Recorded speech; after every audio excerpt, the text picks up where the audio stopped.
Bueno, hola chicos, ¿cómo están? Buenas tardes. Buenas tardes, profe. Buenas tardes, profesor. ¿Todo bien? Bueno, chicos, vamos a ver si podemos terminar hoy.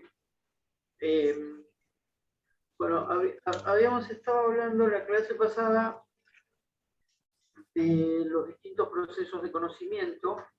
Habíamos hablado más que nada del proceso ordinario y habíamos señalado algunas diferencias con el proceso sumario y con el proceso sumarísimo. Vamos a pegarle una repasadita a eso.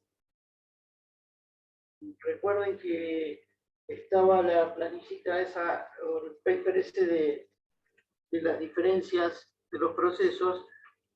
Creo que no sé si lo tienen todos ya, porque eso seguramente es pregunta de examen. Digamos, las diferencias entre los distintos tipos de procesos de conocimiento en las diferentes etapas y las diferentes cuestiones que se plantean. Bueno, habíamos dicho que el plazo para contestar demanda en el proceso ordinario era de 15 días, el plazo para oponer excepciones era dentro de los 10 primeros días del plazo para contestar demanda, y que ese plazo para oponer excepciones no interrumpía el plazo para la contestación de demanda. Es decir, que desde que se notificaba la demanda, que era por cédula la notificación, y a partir del primer día hábil posterior teníamos 15 días para contestar la demanda, y de esos primeros 15, de los primeros 10, oponer las excepciones. Hablamos de los distintos tipos de excepciones que se pueden oponer, y dijimos que el plazo que se podían adoptar distintas actitudes frente a la notificación de demanda: contestarla, contestar oponiendo excepciones, contestar y reconvenir, o no contestar. Y habíamos visto cuáles eran las consecuencias o cuáles eran las circunstancias que se desarrollaban a posteriori de cada una, o dependiendo de la actitud que tomaba el demandado. Que es una carga procesal, es decir, que no existe obligación de contestarla, que por lo tanto el demandado puede no hacerlo. Habíamos también hablado que una vez contestada la demanda, y siempre ante la existencia de hechos conducentes o controvertidos, hechos conducentes habíamos dicho que eran los que hacían a la resolución del conflicto, o hacían al interés del conflicto planteado, y hechos controvertidos sobre los cuales no existía coincidencia entre la parte actora y la parte demandada. El proceso se abría a prueba. Que se abría a prueba por un plazo de 40 días, y que podía existir un plazo extraordinario de ampliación de prueba, dependiendo siempre del criterio del juez,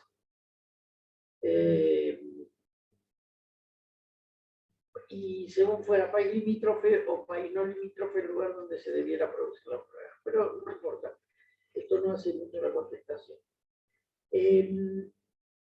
Reiteramos que la prueba documental debe adjuntarse siempre, siempre, siempre con la iniciación o con la contestación de la demanda.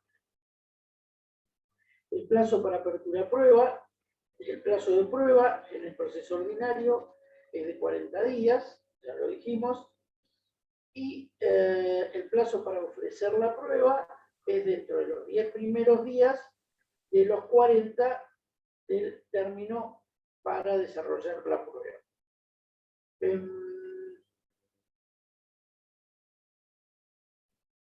Bien, ofrecida la prueba, se formará un cuaderno de prueba por cada parte, uno por la parte actora, uno por la parte demandada, y producidas y vencidos los plazos, el secretario expedirá una certificación del cumplimiento del periodo de prueba y sobre las pruebas producidas, y posteriormente pondrán el expediente, los autos, para alegar Ese alegato es por 6 días, el plazo para alegar es por 6 días común a cada una de las partes, poniéndolo primero a disposición de la parte actora y luego de la parte demandada.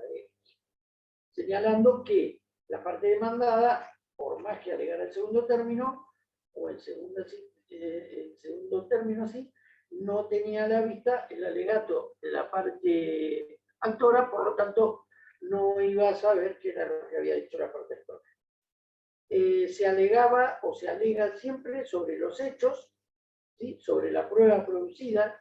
Recuerdan que dijimos, se alega sobre el bien probado, sobre lo que uno entiende que ha quedado acreditado en el expediente, tratando de evitar reiteraciones sobre el derecho invocado, que ya lo fue al inicio de la demanda o en la contestación, y que por otra parte el juez tiene la obligación de conocer en virtud de lo que llamábamos el principio iurea puriana.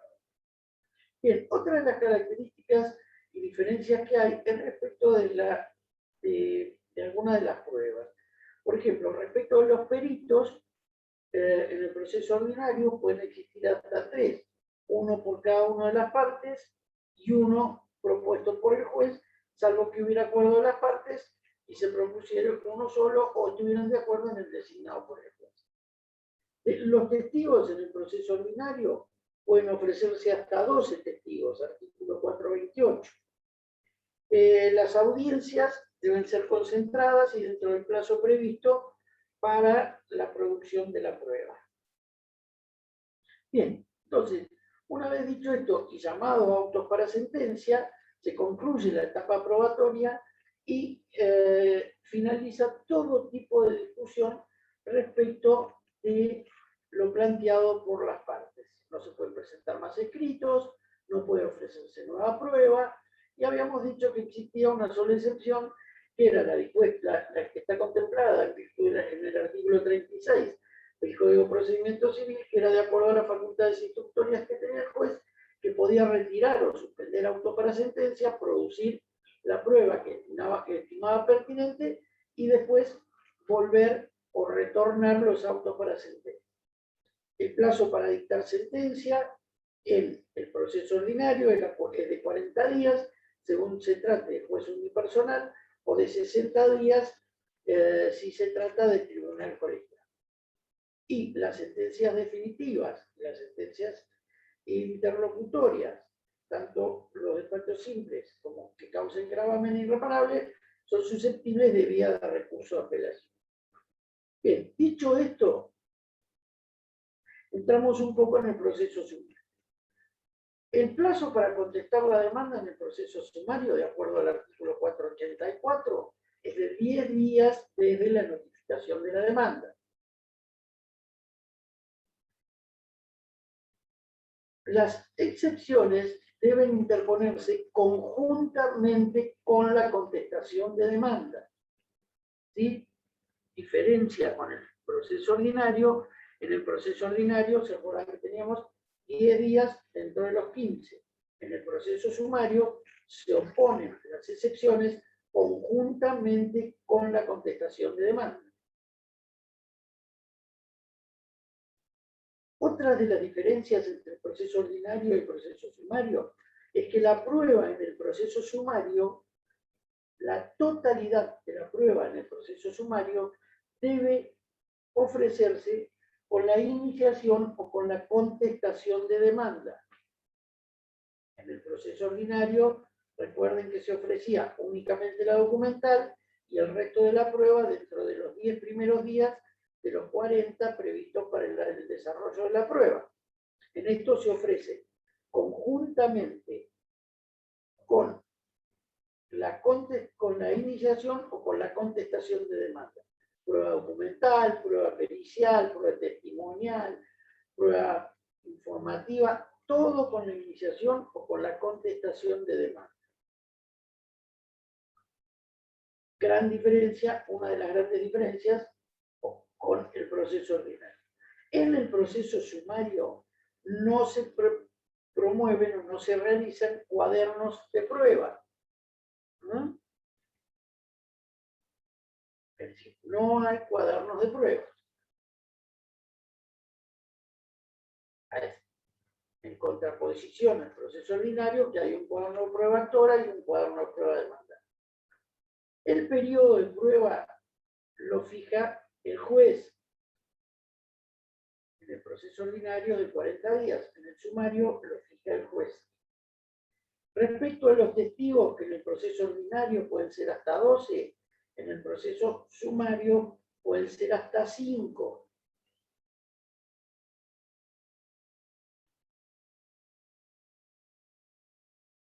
No hay tampoco alegatos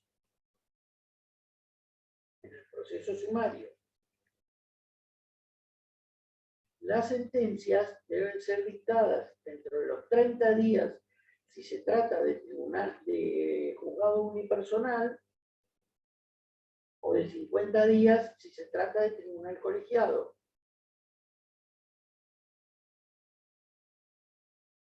Perdón, 40 y 60 dijo, ¿no? 30 y 50. Ah, perdón. 40 y 60 en el ordinario. 30 y 50 en el sumario. Los recursos son los mismos que en el proceso ordinario. Bien. Ordinario, sumario. Sumarísimo. Artículo 496. Plazo para contestar la demanda. 5 días.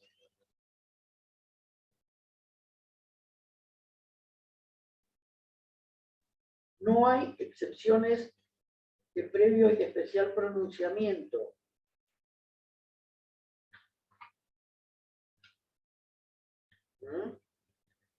No hay excepciones de previo y especial pronunciamiento.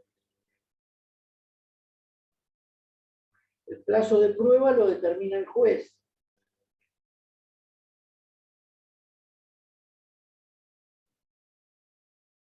Toda la prueba se ofrece con la iniciación, con la contestación de la demanda.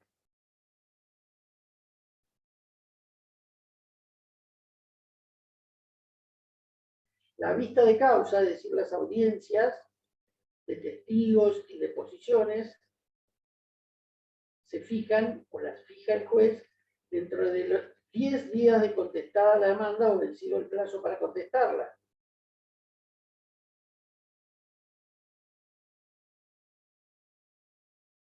La sentencia la debe dictar el juez dentro de los 10 días si es unipersonal o de los 15 días si es colegiado. Aquí tenemos que tomar en el proceso sumarísimo... Profe, disculpe, ¿podría repetir lo de los testigos? ¿Qué de los testigos? Cuando decía que el juez, que eran llamados por el juez o fijados por el juez, porque se me cortó justo en ese momento. Sí, en el proceso sumarísimo estamos hablando. Sí. Las audiencias, la audiencia de vista de causa, donde declaran los testigos y las partes, debe ser fijada por el juez dentro de los 10 días de contestada la demanda. Sí. Listo, perfecto, gracias. Bien, fíjense una cosa, chicos, cómo van achicando los plazos, ¿sí? Cómo se van acotando los plazos, de acuerdo al tipo de procedimiento y a la característica de cada uno de los procedimientos. ¿Sí? En el ordinario son plazos más largos, en el sumario podríamos decir son plazos intermedios, y en el sumarísimo son plazos rápidos, prontos, expeditos. ¿No? ¿Por qué? Si vemos el 321 del CPC,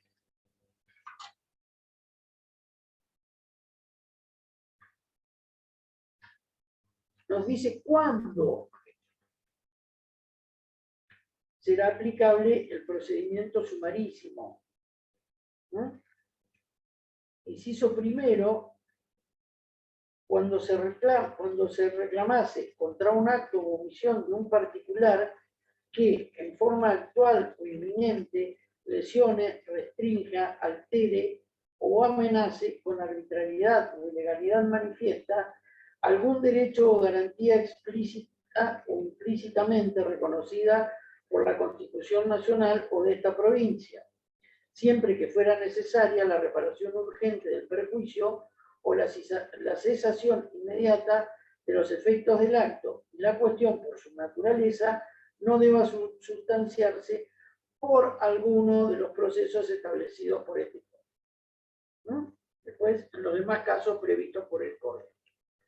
A esto cabe agregarle, en el proceso sumarísimo, lo dispuesto por la reforma constitucional de 1944, en el artículo 43, que incorpora la facultad que toda persona tiene para interponer acción de amparo contra todo acto u omisión de autoridades públicas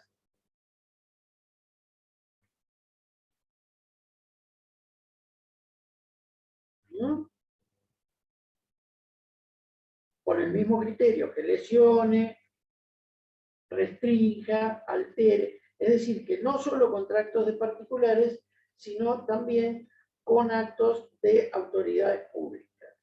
¿Sí? Bien, entonces, hasta aquí tenemos los distintos tipos de procesos y las diferencias entre cada uno de ellos. ¿Sí? Ahora vamos a empezar a referirnos al proceso ejecutivo o a los procesos de ejecución. Estos tipos de procesos son procesos especiales contemplados en el Código de Procedimiento Civil, tendientes a hacer efectivo el cumplimiento de un derecho cierto o presumiblemente cierto. Es decir, es un proceso tendiente a hacer efectivo el cumplimiento de un derecho cierto o presumiblemente cierto. Aquí estamos hablando. ¿De qué hablamos cuando hablamos de derecho cierto?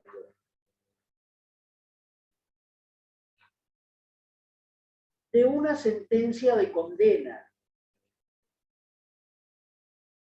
Dictada una sentencia de condena en cualquier tipo de procedimiento, por ejemplo, en un ordinario, en un sumario o en un sumarísimo, y vencido el plazo que el juez otorga para el cumplimiento de esa sentencia, que puede dar, puede ser de dar, de hacer, de pagar, de no hacer, de acuerdo al plazo que otorga el juez para el cumplimiento de esa sentencia, y no habiendo sido cumplido por la parte condenada, es decir, me condenan a mí a pagar dentro de los 10 días, no pago. ¿Sí?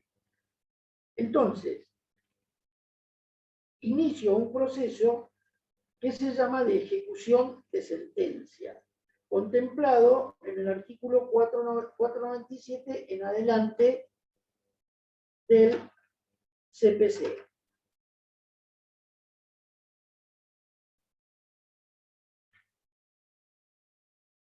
Entonces, no cumplida con una sentencia, con una manda judicial en una sentencia, se produce o debe producirse una actividad posterior encaminada a satisfacer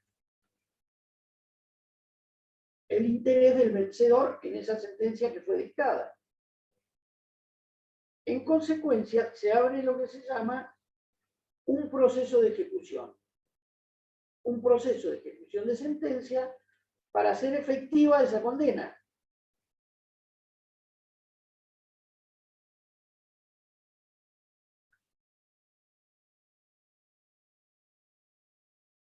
Bien, ahora, un poquito más adelante, vamos a ver las características que tiene que tener este proceso de ejecución de sentencia. ¿Sí?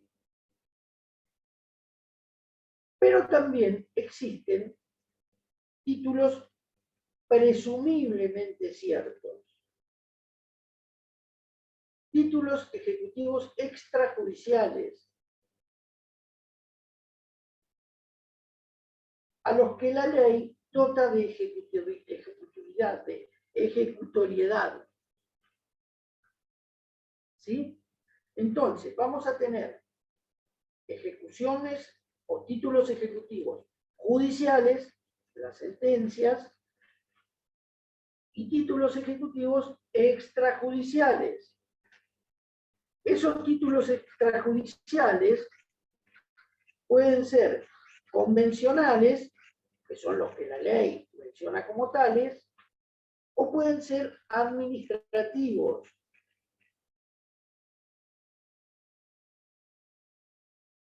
Ya vamos a ver lo que la ley menciona como tales, artículos 518, 521, 522. Y los administrativos son las resoluciones con fuerza ejecutiva de la administración pública, por ejemplo, AFIP, ARBA, tasas municipales, ¿sí? Esos son títulos ejecutivos extrajudiciales también. ¿Los otros que dijo, profesor, son convencionales? Convencionales los que prevé la ley. 518, 21, 22, ahora lo vamos a ver. Entonces, las características del proceso ejecutivo es que se parte de un derecho reconocido, ¿sí? Cierto, en el caso de la sentencia judicial, o presumiblemente cierto en el caso de los títulos extrajudiciales.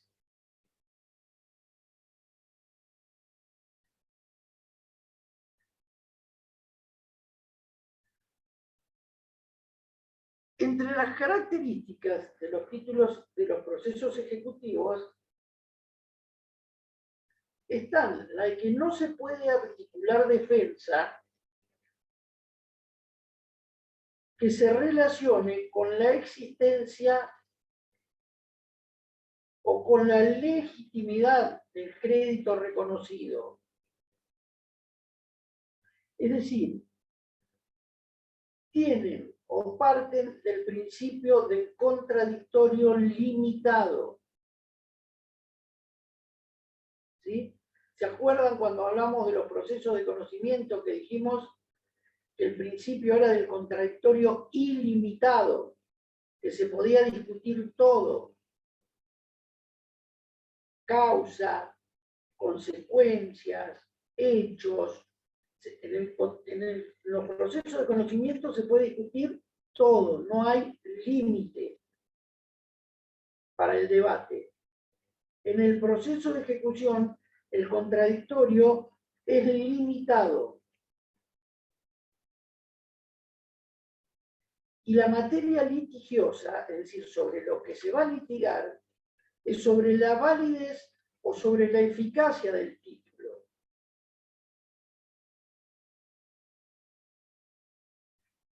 No sobre el fundamento, no sobre la causa de la obligación plasmada en el título, sino sobre el propio título. No vamos a poder discutir el por qué se expidió el título, sino si el título en sí es eficaz y es válido, de acuerdo a las formas que debe tener conforme lo previsto por la ley.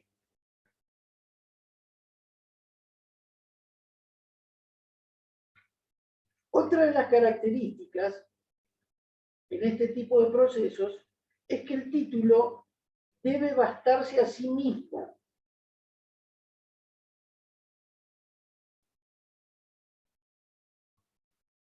Es decir, que debe constatarse la obligación exigible, pagar en determinado momento una cantidad, una suma de dinero líquida o exigible, en el caso por ahí de un título extrajudicial o en un contrato que se pacte la vía ejecutiva, o una suma determinada o una obligación determinada en una sentencia judicial.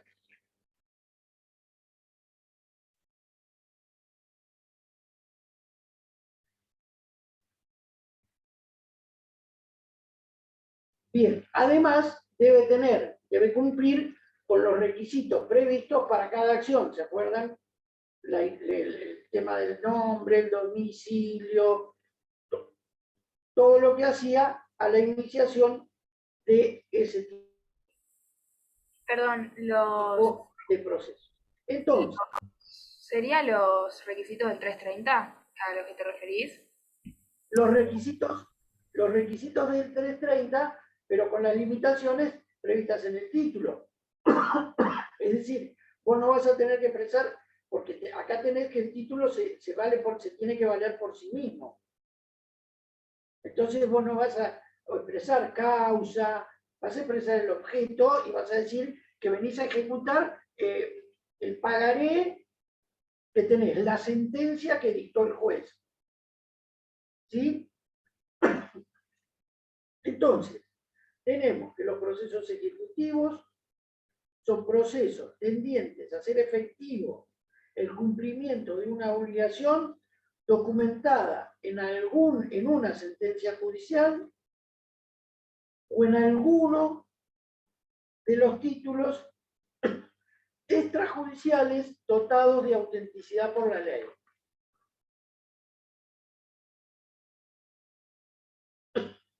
Perdón, profe, yo tengo una duda. Entonces, en el proceso de ejecución puede provenir de una sentencia de otro juicio previo a la cual se intenta ejecutar, o puede ser extrajudicial, como usted dijo, de ARBA, de algún impuesto, AFIP y todo eso. Va a depender si es administrativo o convencional. O de un pagaré, o de un cheque, o de una letra de cambio, o de una ejecución de expensa. Perfecto. Bien, ¿Sí? Gracias. Bien. No, por favor. Bien, entonces, la ejecución de sentencia la vamos a ver a partir del artículo 497 del CPC, que dice: resoluciones ejecutables. Consentida o ejecutoriada la sentencia de un tribunal judicial o arbitral y vencido el plazo fijado para el cumplimiento, se procederá a ejecutarla a instancia de parte de conformidad con las reglas que se establezcan en este capítulo. El 498 dice: aplicación a otros títulos ejecutables. Las disposiciones de este título serán asimismo aplicables a la ejecución de transacciones o acuerdos homologados, a la ejecución de multas procesales, estas son las denominadas astraintes, y al cobro de los honorarios regulados en concepto de costa. Bien. Primera salvedad. El artículo dice: consentidas o ejecutoriadas. Consentida o ejecutoriada la sentencia. Una sentencia está consentida cuando vencen los plazos para que se cumplan sin interponer recurso. ¿Sí? Si yo tengo un plazo para interponer recurso de apelación, no interpongo recurso, venció el plazo, consciente la sentencia, queda consentida la sentencia. Cuando no se fundan los recursos interpuestos, es decir, interpuse un recurso y no lo fundé dentro del plazo previsto.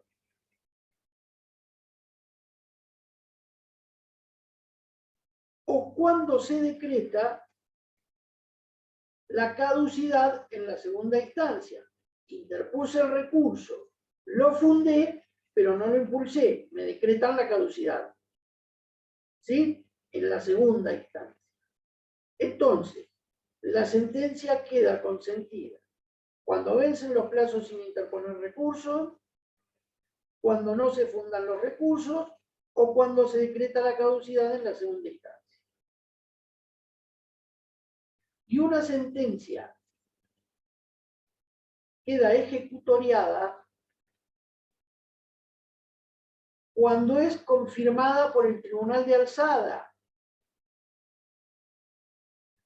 ¿Sí? Interpuse un recurso y el Tribunal de Alzada, la Cámara, vamos a ver, confirmó la sentencia dictada. Primera hipótesis. Segunda hipótesis, cuando el Tribunal de Alzada revoca una sentencia absolutoria y condena a alguna de las partes. ¿Sí? Bien. Entonces, ¿Me podría repetir el segundo supuesto? y cuando el Tribunal de Alzada, vamos a decir, cuando la Cámara revoca la sentencia absolutoria dictada en primera instancia y condena a alguna de las partes. ¿Sí? Profe, ¿me podrías repetir lo de cuándo es consentida a los 3 supuestos? Que no lo llegué a anotar. Sí. Cuando vencen los plazos previstos sin interponer recursos,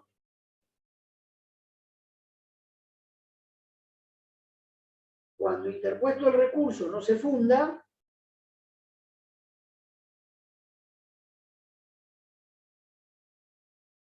o cuando interpuesto y fundado se decreta la caducidad en segunda instancia.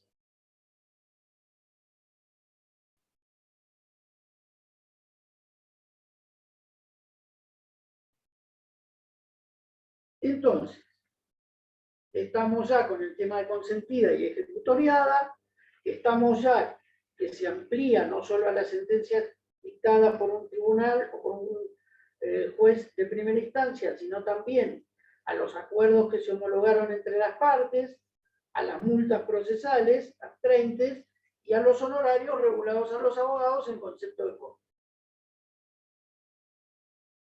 En principio, el juez competente es el juez que intervino en el proceso principal. Después, el proceso de ejecución de sentencia determina una serie de pasos a seguir. Pero en lo que a nosotros nos interesa es en cuanto que va unido al principio del contradictorio, del contradictorio limitado, es que las excepciones que se pueden plantear en este tipo de procesos son la falsedad de la ejecutoria, es decir, la adulteración de la sentencia, por ejemplo.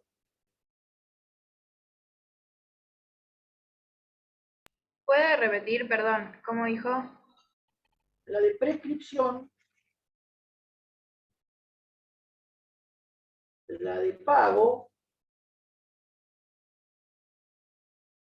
remisión, quita o espera, acordada entre las partes, siempre y cuando sean posteriores a la sentencia. Las cuestiones planteadas, ¿sí? Yo puedo acordar una quita con mi acreedor, pero esa quita debe ser posterior al dictado de la sentencia, o una espera, no fundada en una espera o en una quita anterior al dictado de la sentencia. Pues si no, la tendría que haber hecho valer en el proceso ejecutivo. ¿Sí? Bien, entonces, falsedad de la ejecutoria, pago, quita, espera o remisión. Perdón, profesor. Si no la tendría que haber hecho valer en el proceso ordinario. Claro, si yo digo, vamos a suponer que yo esté una ejecución, vos me inicies, no sé, una demanda por cobro de peso. por 100.000 pesos. ¿Sí? Y acordamos una quita. Y vos me decís, bueno, te hago una quita del 40%. ¿Sí? Bueno, ok, acordamos una quita del 40%. Y yo no la hago valer en el proceso ordinario. Y vos me demandás los Claro. 100.000. Vos me demandás los Pero 100.000. dijo, Y yo después dijo digo, ejecutivo, por eso. no, pero habíamos pactado una quita de 40.000 pesos. Y bueno, ¿y por qué no la tendrías que haber hecho valer allá, no acá? Claro, ¿Está? eso entendí, pero dijo ejecutivo, por eso me dio confusión. Bueno, puedo ver, sí, por ahí sí. Por lo menos Bueno. escuché yo, capaz que yo escuché más. No, está bien, pero es así. Siempre por hechos posteriores. Bien. Decíamos que el título en el proceso ejecutivo debe bastarse a sí mismo. Estamos hablando de los procesos de ejecución de sentencia, por lo tanto, debe ser una sentencia válida. ¿Sí? Bien. Ahora vamos a los títulos ejecutivos extrajudiciales.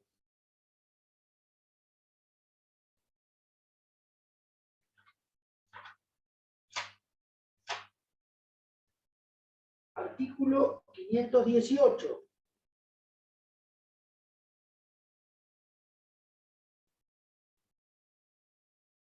Se procederá ejecutivamente siempre que en virtud de un título que traiga aparejada ejecución se demandare por obligación exigible de dar cantidades líquidas de dinero o fácilmente liquidables.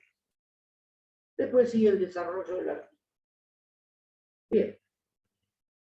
¿Qué es esto de cantidades líquidas de dinero o fácilmente liquidables? Una cantidad líquida de dinero es, te voy a pagar 100.000 pesos. ¿Sí? Me comprometo a pagarte 100.000 pesos. Te firmo un pagaré por 100.000 pesos. Hay algunos contratos, después vamos a ver, instrumentos privados o instrumentos públicos presentados en forma, instrumentos privados suscritos por el abogado reconocido judicialmente. Vamos a suponer un contrato de alquiler, ¿no? Que diga, te alquilo un local para café, para que vos abras un bar, una cafetería. Entonces, con todo este despelote de la inflación y de la esto y de la aquello y del dólar y de esto y de... Digo, bueno, mira, a ver, vamos a hacer sencillo. Yo te voy a cobrar de alquiler el equivalente al valor mensual de 8 kilos de café, marca Cabrales tipo molido italiano. ¿Sí? Entonces, una cantidad fácilmente liquidable. ¿Cuánto vale el kilo de café marca tal, de tal característica? Tanto me tenés que pagar. ¿No me pagaste? Me debes tanto. Lo puedo transformar fácilmente en una cantidad líquida. Te voy a pagar 5 toneladas de soja cada 100 hectáreas. Al valor del mercado de Chicago a la fecha de liquidación de tal fecha. Listo. Fácilmente liquidable. Te voy a pagar el equivalente a 100 litros de Porter roja marca tal. Listo. Fácilmente liquidable. ¿Sí? O suma líquida.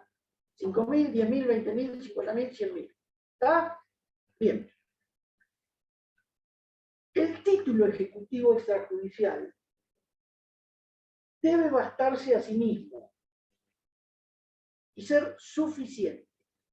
Insistimos con el principio del contradictorio limitado.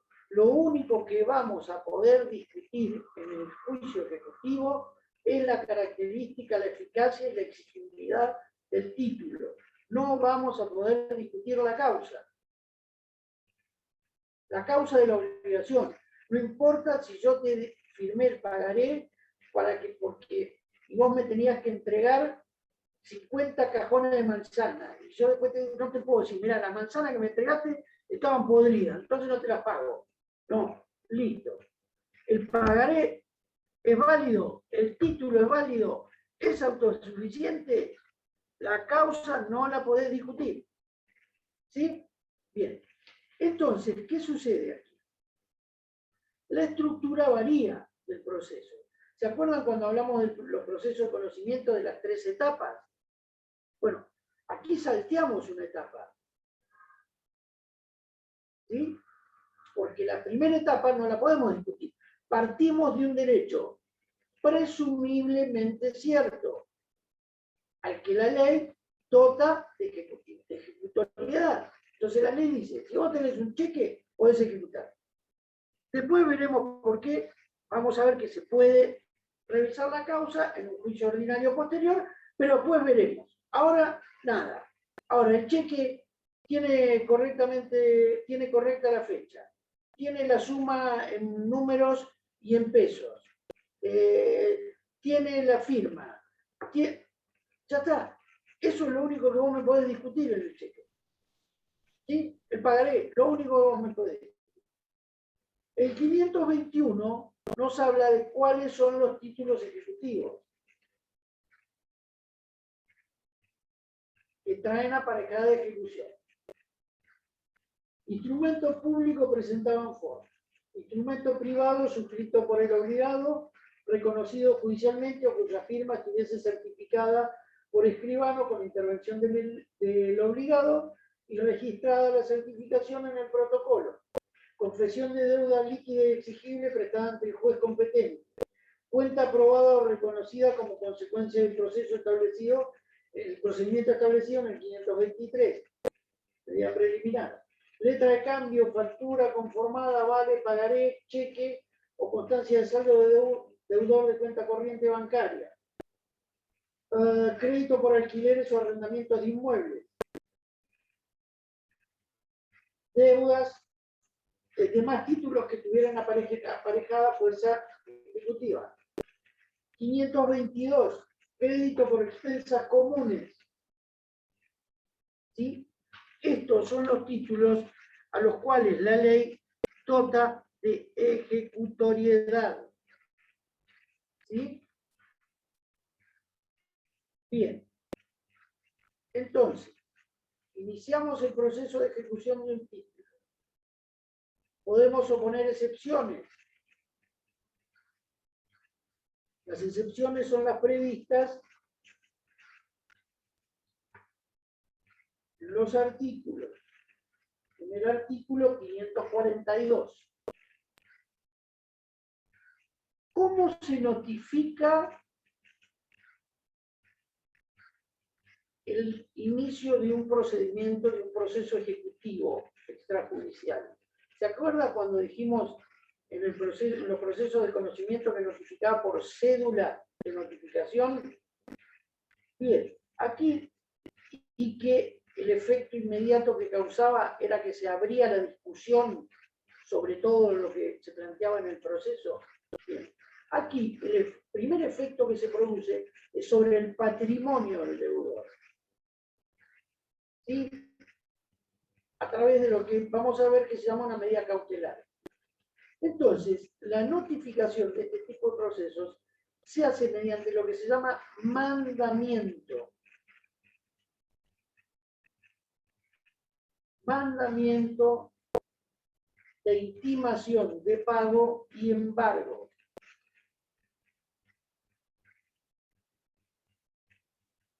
En la cédula de notificación decía, se lo cita a usted para que comparezca, estar a derecho y contestar demanda dentro del plazo de, vamos a suponer que fuera un ordinario, 15 días, y oponer excepciones dentro de los 10 primeros días de plazo otorgado para contestar la demanda. Listo. En esto dice,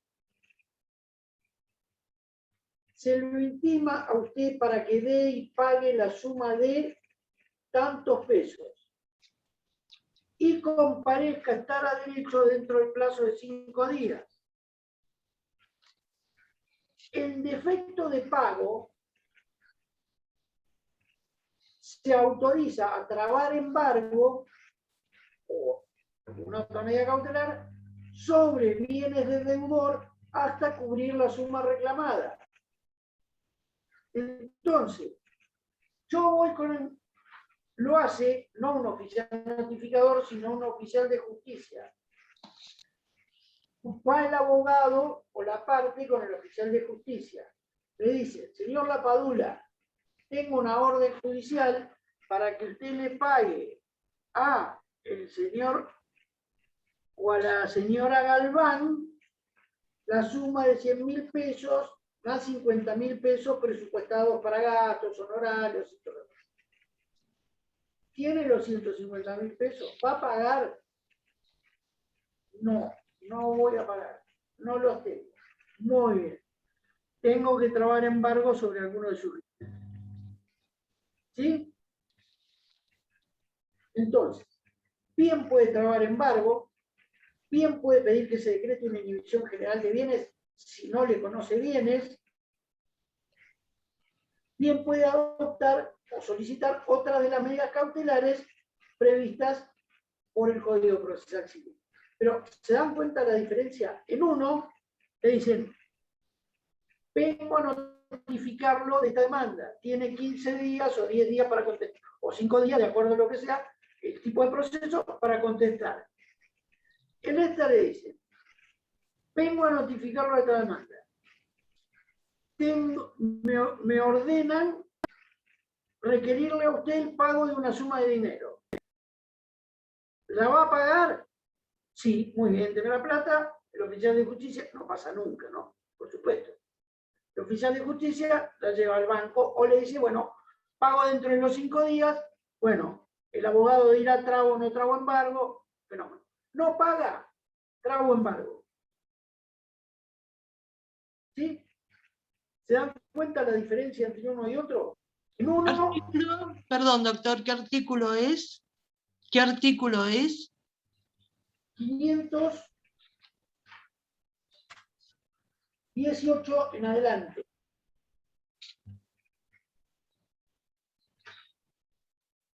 Sí, ya. 129, embargo y excepciones, intimación de pago.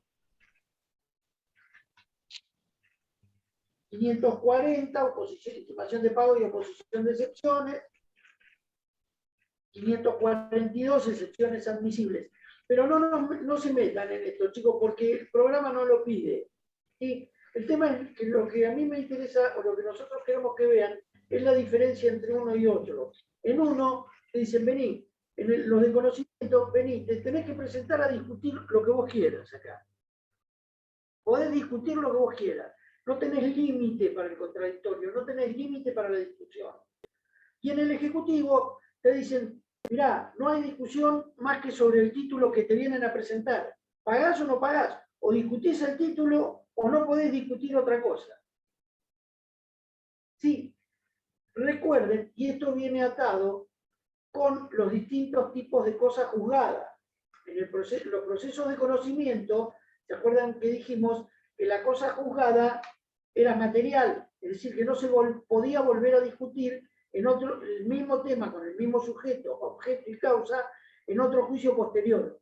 Aquí estas sentencias hacen cosa juzgada formal. Entonces, a raíz de esta cosa juzgada formal, vamos a poder nosotros discutir en un juicio ordinario posterior la causa de la obligación. Pero para esto ya debemos haber pagado, ya debemos haber cumplido. ¿Está? Bien. Profesor, una pregunta. Usted dijo que en este tipo de proceso las etapas no eran la misma, que se salteaba una etapa. La primera etapa, la de la prueba, la etapa probatoria. Okay. La etapa probatoria está dada por el título mismo. Sobre lo único que vas a tener que producir prueba, si opones, es sobre las excepciones. Vamos a suponer que vos me opongas una excepción de pago parcial. Y yo te diga, no es mi firma la del recibo que vos estás acompañando. Entonces, bueno, Ahí discutiremos sobre si es mi firma o no es mi firma. Pero la etapa de prueba respecto al origen de la obligación no se discute acá. Por lo tanto, se saltea esa etapa. Bien, existen además de estas ejecuciones, de este tipo de títulos ejecutivos, ejecuciones especiales, que son la hipotecaria y la prendaria.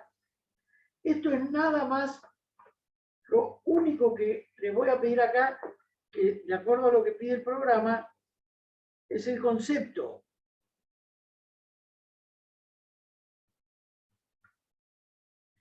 ¿Sí? La hipoteca es un derecho, el 2205 del Código Civil y Comercial,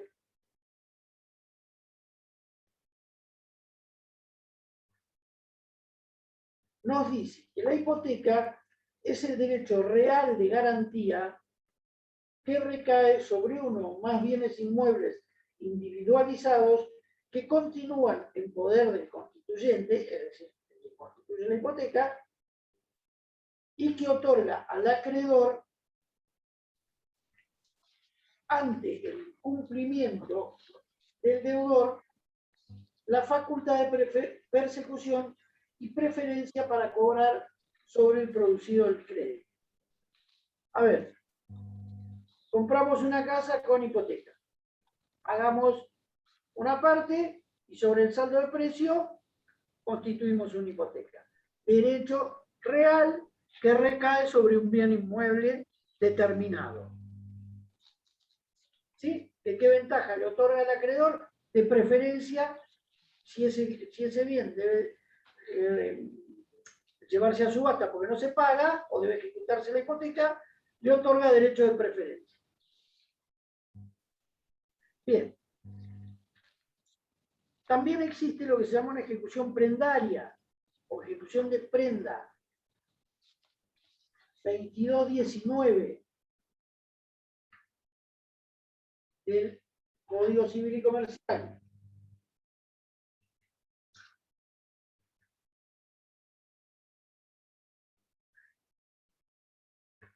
También es un derecho real de garantía, pero esta vez no sobre una cosa inmueble, sino sobre una cosa mueble no registrable, en el caso de la prenda sin registro,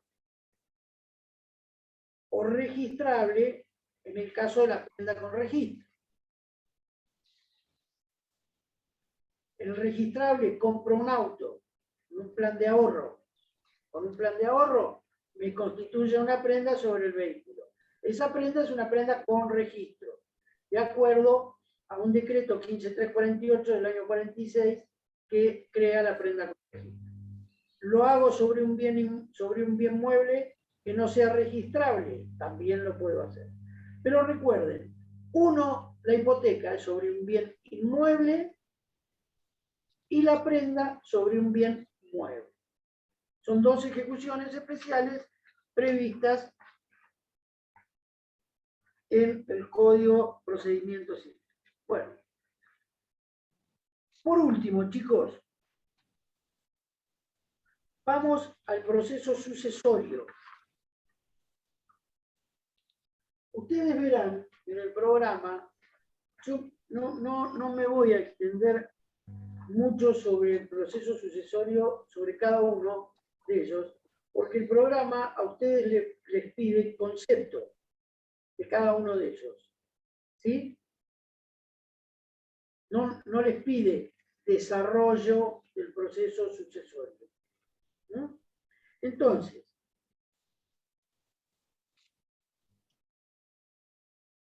Perdón, profe, antes que entre en el tema. Entonces, de proceso de ejecución, solamente tenemos que saber la diferenciación con los procesos de conocimiento, pero no las etapas en sí mismas, ¿o sí? A ver, yo les recomiendo que lo lean por si no llegan, entran en una fallita. Entonces, bueno, que tengan idea de lo que le dije yo, cómo se desarrolla el proceso. Hola.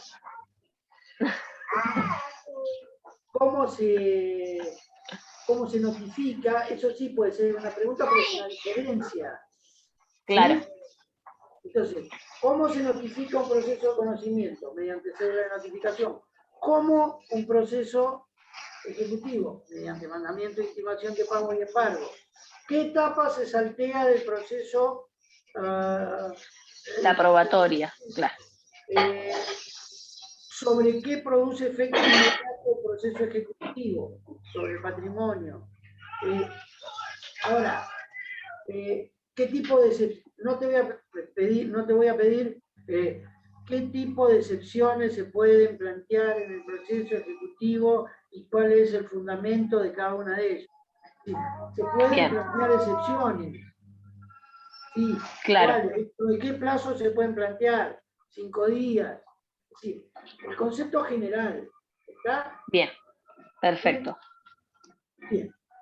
Hablamos de proceso sucesorio y además los procesos sucesorios son denominados también procesos universales. En los procesos universales vamos a encontrar los sucesorios y los concursales. El proceso sucesorio, es decir, ¿qué es la sucesión? La sucesión ocurre como consecuencia del fallecimiento de una persona. ¿Sí? Fallecida una persona es un modo de transmisión del patrimonio del causante, de la persona fallecida, el decujus, ¿no? Y también una de las formas de transmisión y de adquisición del dominio de los bienes. Fallecida una persona, si tiene bienes, puede, aún no tener bienes, abrirse un proceso sucesorio, porque no hace solo al patrimonio, sino hace a la persona en sí también, al causante en sí. ¿No? A mí me puede interesar, aunque no tenga bienes, que me declaren heredero de fulano de tal. ¿Sí? Bien porque no fui reconocido en vida, o bien porque me interesa, no sé, nada, porque era un buen tipo y me interesa que sepan, entonces que me declaren heredero de fulano de tal. A ver, caso de no hace muchos años. Los hijos de Juan Manuel Fangio. ¿Sí? Se había abierto un proceso sucesorio, ya no quedaban bienes, pero 2 de los hijos pidieron el reconocimiento como herederos. ¿Sí? Bien, como para que se los reconozca como herederos de Juan Manuel Fangio. Y aquí en adelante, o desde el momento que se los declarara herederos, en adelante. Tema Maradona. Bueno, ahí hay bienes. Está bien. Pero, ya vieron, todos los días aparece un heredero nuevo. Yo no me presento como heredero porque soy más viejo que Maradona, pero si no, por ahí me tiraría el lance. Pero claro, bueno, esto es el proceso personal y patrimonial, derechos personales y derechos patrimoniales. Las sucesiones pueden ser testamentarias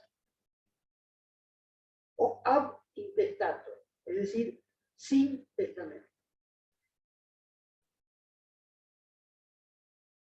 ¿Cuál es el objeto de un proceso sucesorio?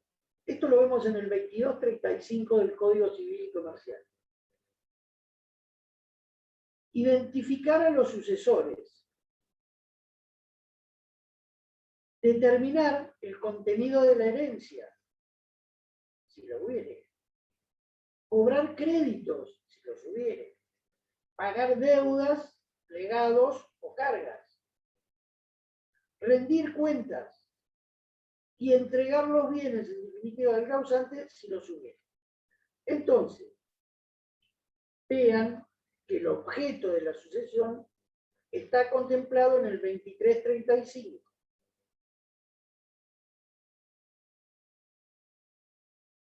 Otra de las características es la competencia. La competencia está fijada en el Código Civil y Comercial. ¿sí? Y esto sí es pregunta de examen. Creo que ya en algún examen se les hizo. ¿Hay normas procesales en los códigos de fondo? ¿Existen normas procesales en los códigos de fondo o solamente en el Código Procesal Civil? Acá tienen una, 2336. El juez competente será el del último domicilio del causante. Determina la competencia del juez intervenir en la sucesión. Neta, norma neta, típica, característica formal. ¿Cuál es el juez competente? ¿Sí? Después, además, en el proceso sucesorio nos dice, se publicarán edictos por el término de norma procesal. ¿Sí? Se publicarán en el boletín oficial. Norma procesal. Bien, les decía, dos tipos de sucesiones. Sucesión testamentaria, en la que el causante otorga un testamento, que puede ser hológrafo o por instrumento público. Es decir, Alfredo Lapadula lega a Verónica Ferrari su coupé Porsche 2019, lega a Isabel Laguna sus 45.000 hectáreas de campo en tal lado, lega a María Julieta Amici su auto tal, lega, ¿está? Bien, un testamento donde se instituye herederos testamentarios por legado. O puedo no hacer testamento. Sucesión ab intestato, sin testamento. ¿Sí? Donde el causante soy yo. Bien.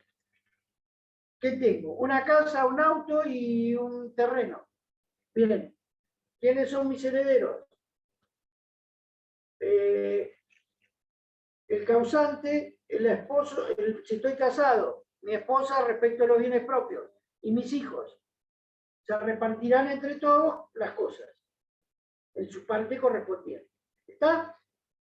Entonces, por testamento, donde el causante dice que lega a cada uno de los herederos, acá les hago una salvedad que no tiene nada que ver, pero que bueno, se los digo porque no se les va a presentar, siempre y cuando se respete la legítima. ¿Qué es la legítima? La parte que la ley presume o prevé que sea para los herederos legítimos o los herederos directos, es decir, hijos. Entonces, respetando esa partecita, esa parte de cada uno que le corresponde a los herederos universales, puede disponer del resto. Pero no nos metamos en eso porque no vamos a hacerlo. Testamentaria y sin testamento. ¿Está? Bien. Brevemente les digo cómo es el proceso sucesorio. Se acompañan los certificados de defunción, los que acrediten el carácter de heredero con el causante, esposo, hijos, el certificado de matrimonio, certificado de nacimiento, las escrituras o los títulos de propiedad de lo que haya. ¿Sí? El juez manda a publicar edictos, acreditado todo esto, el juez dice, se abre el proceso sucesorio, manda a publicar edictos en el boletín oficial y en un diario en el diario de mayor circulación del lugar donde se desarrolla el proceso sucesorio, transcurre el plazo previsto para la presentación de herederos o de acreedores, que es de 30 días a partir de la publicación de edictos. Transcurrido ese plazo, dicta declaratoria de herederos, donde dice que por el fallecimiento de fulano de tal, le sucede en su carácter de únicos y universales herederos, fulano, mengano y perengano. ¿Está?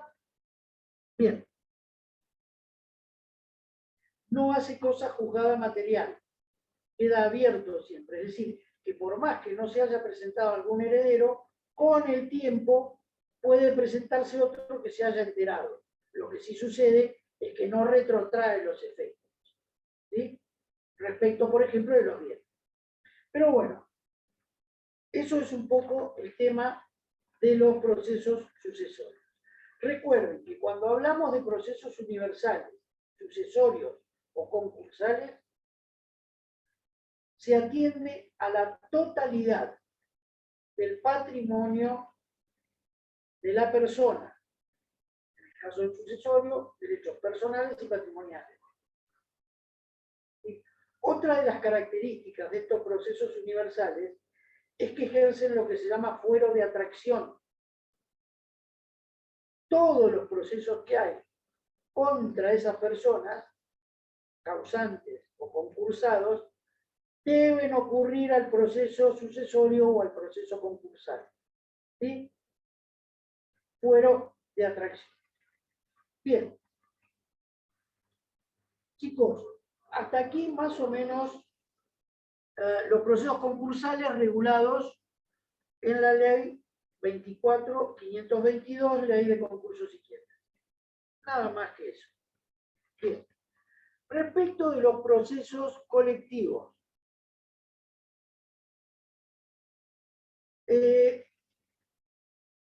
ustedes fíjense que el programa les dice rol de las ONG, alcances, efectos, sentencia, defensa del consumidor, registro público. A ver, no se vuelvan locos. Ya van a tener tiempo en su extensa carrera de estudiantes de abogacía de estudiar todas estas cosas. En lo que a mí interesa, respecto a los procesos colectivos, que sepan las características generales, el concepto y las características generales. En cuanto al concepto, vamos a decir que son aquellos procesos en los que se debate un derecho de incidencia colectiva, se debate un derecho de incidencia colectiva que tiene o puede tener pluralidad de sujetos activos o pasivos, y en los cuales se dicta una sentencia con efectos expansivos que excede a las partes. ¿Sí? Aquí está la diferencia con los conflictos individuales. En los conflictos individuales hay un sujeto activo y un sujeto pasivo. Y la sentencia produce efectos únicamente para las partes. ¿Sí? En los conflictos individuales, el conocimiento ejecutivo. Bien, universales. En este tipo de procesos colectivos puede haber varios sujetos activos o varios sujetos pasivos, o varios sujetos activos y varios sujetos pasivos. Y la sentencia produce efectos no solo para los que intervienen en el proceso, sino para todos los demás. Exceden a los participantes, excede los efectos de la sentencia a las partes intervenientes en el proceso. Profesor, eso se llama cuando es efecto erga omnes, ¿no? Erga omnes, exactamente. Bien, Santiago, Gabriel. Sí, porque lo vimos en humano y nada, me acordaba de eso. Claro, bueno, por ejemplo, entonces, ahí tenés la posibilidad de el planteo de un proceso colectivo. está previsto en el artículo 43 de la Constitución Nacional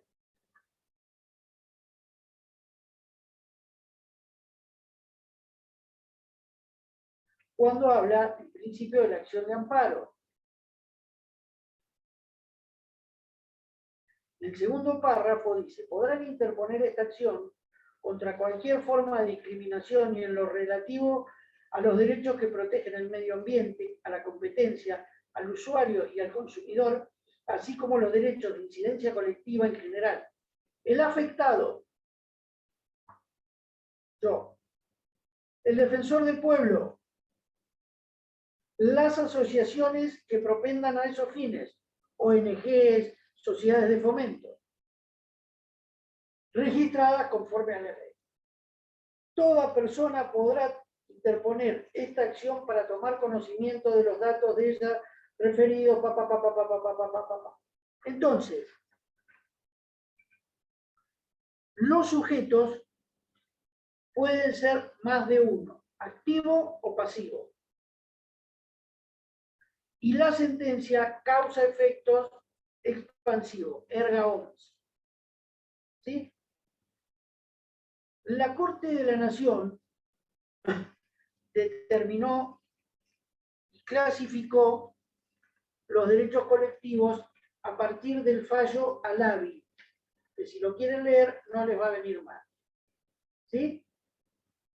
Es un poco largo, pero bueno, pero ahí eso les va a servir para el futuro también.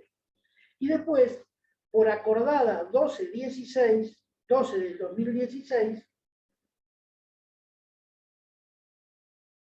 la Corte crea un registro público de procesos colectivos, donde se acuerda un reglamento de actuación en los procesos colectivos, ¿no? Que tiene una característica particular. Pero en lo que hace a lo que puedo llegar a preguntar en el examen, conflictos sobre pluralidad de intereses individuales o sobre bienes colectivos, pluralidad de sujetos, activo-pasivo, efectos expansivos de la sentencia. Es decir, legitimación activa, legitimación pasiva y efectos de la sentencia.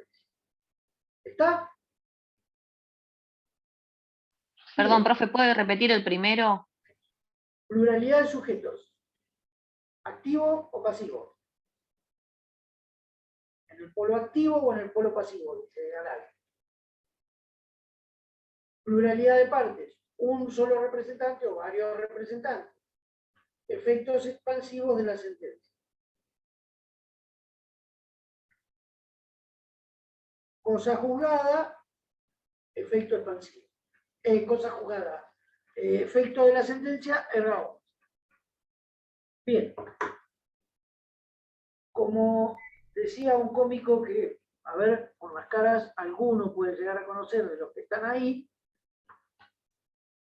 que era Tato Bores, vermú con papas fritas y good job. ¿Está? Final. Mirá, a ver si Isabel se acuerda. Saluda. Muchas gracias. Bueno, chicos, nada, nos vemos en el examen. Si hay alguna consulta, lo que ustedes quieran, arréglense como puedan. Estudien. ¿Le hacemos una consulta? Ahí lo tienen. No, Ezequiel, de acá en más yo ya terminé. Ezequiel, que está ahí. Acá estamos. ¿Lo ven? ¿Cómo andas, Alfredo?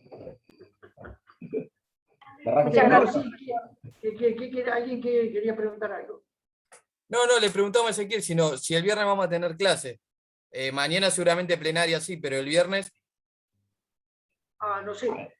Creo que me parece que daba Agustín, ¿no, Ezequiel? Me parece que tocaba Agustín dijo como que iba a sumar una clase más cuando dio la última, pero no nos confirmó fecha. Y como, bueno, el doctor se está despidiendo, ya está el examen, por eso no sabemos el viernes si vamos a tener. No, yo me despido. Claro, pasa, la semana pasada habían cambiado con Agustín usted, y por eso Agustín dijo que iba a dar una más, pero no confirmó cuándo. Así Yo que les no me averiguo, hagan sí. cargo de las novias ajenas a mí. Yo no puedo con las propias, con lo propio no quiero que me hagan cargo de lo ajeno. Sí, no sé, bueno, le preguntamos a Agustín ese. Sí, le escribo. A ver. Dale, y les avisamos, ¿sí? Listo. Igual mañana si en la plenaria, ahí también les podemos avisar, ¿no? Exactamente. Sí, sí, yo le pregunto, nadie dijo nada de que no iba a haber clase, eso ya partan de esa regla de que nadie dijo que no iba a haber clase, tengan esa regla en mente, de todas maneras averiguo si va a haber clase o no. Profe, una consulta.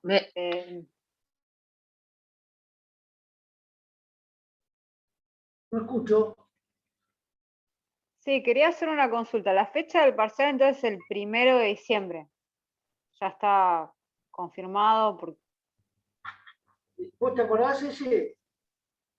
Le tendría que preguntar a Marcelo porque algo había comentado de ese tema. Mira, el otro día lo comentó. No, sí. porque habíamos estado hablando en el grupo, igual mañana seguramente le podemos preguntar al titular de si se podía cambiar al 7, se había dicho, pero bueno, no, tampoco leí el grupo si dijeron algo. Mirá, La fecha y la fecha la determina la facultad, así que no es una posibilidad nuestra cambiarla o no. Porque la facultad... Era algo que, disculpen, era algo que había dicho el profesor Tamón el otro día, que por ahí él iba a hablar con los profes para cambiar la fecha. Pero ¿ustedes le creen a Tamone todavía? Claro. Y bueno, nosotros lo charlamos en el grupo, pero quedó en eso, en la nada. No, vos sabés que no, por lo menos yo no tengo ninguna noticia. No sé, pero... Porque él lo que decía era claro, que el recuperatorio se... Sí.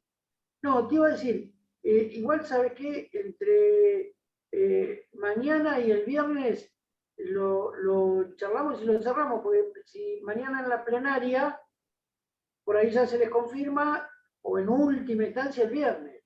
¿Dale? Claro, sí. Creo que lo que había, más o menos recuerdo que había comentado Marcelo, es que el parcial está el 1 y el recuperatorio está marcado el 15. Cuando los exámenes son orales, en todas las materias de la facultad, los recuperatorios son a la semana del examen. Entonces, a eso estaría por ahí la duda, podría llegar a estar, pero como dijo Alfredo, se va a confirmar esta semana. Pero era por una cuestión de no estar seguro si era esa fecha. No porque se pueda cambiar o se disponga de la fecha. Sí, pero Ezequiel, desde el principio dijeron que iban a ser 14 días, el 1 y el 14, y ahora no los cambian, fíjate que está en el... ¿Pero qué? ¿El 1 y el 14 qué, Isabel, decís vos? Que el 1 es el examen y el 14 el recuperatorio, doctor. Y ahora... ¿El recuperatorio o el final?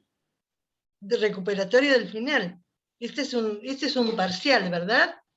Claro. Bueno, entonces tiene su recuperatorio. Claro. Bueno, entonces nos dijeron, está en la planilla del centro, al principio del cronograma que dieron al principio de este segundo cuatrimestre, el 1 parcial y el 14 recuperatorio. Ajá. Pero ahora nos están diciendo desde la semana pasada que son 7 días de diferencia, por eso pregunto. Bueno, hagamos una cosa, mira, para no generar más confusión, sí, nosotros lo charlamos hoy y mañana en la plenaria, que van a estar todos, o el viernes en la comisión, vemos justo cuando, es decir, exacta las fechas. Así gracias, doctor. Así ya se quedan tranquilos todos. Gracias. Gracias. Profe, yo tengo otra consulta, pero respecto a la comisión en sí. ¿Ya se determinó si va a ser virtual o presencial? Ah, verdad. ¿El examen? Exacto, sí. Cierto. Teóricamente era presencial. Teóricamente. cómo fue el primer parcial. Pero vamos a confirmarlo. Como este es oral, quizás la cantidad de gente que va a estar rondeando, eso lo habían No, estipulado. lo que pasa es que, ¿sabés qué pasa? Por ahí hay compañeros de ustedes que no pueden, que no están. Entonces, ahí a ellos se les toma virtual, pero en principio yo creo que es presencial. Bueno. Pero bueno, Perfecto. todos estos cuestiones, digamos, que hacen al procedimiento, lo charlamos entre mañana y pasado, ¿dale? Y ya definimos todo ahí. Gracias. Listo, profe, gracias. Gracias, profe. Gracias. Buenas noches. Capitán,